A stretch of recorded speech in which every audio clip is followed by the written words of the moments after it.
నేను పెద్ద ముక్కలుగా చికెన్ అయితే కట్ చేసి శుభ్రం చేసి పక్కన పెట్టుకున్నాను.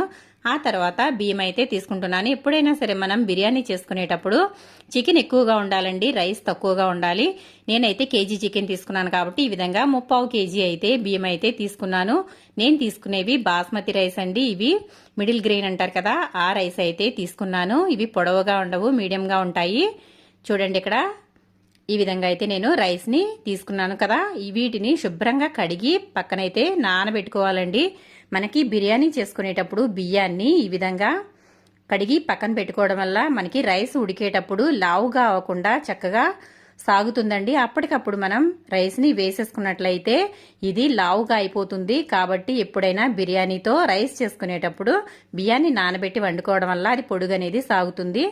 ఆ తర్వాత నేనైతే ఒక పెద్ద గిన్నెతో అయితే వాటర్ అయితే తీసుకున్నాను. మనం బియ్యం తీసుకున్నాం కదా, వాటికి ఎంత అయితే ఎసరు పడుతుందో దానికన్నా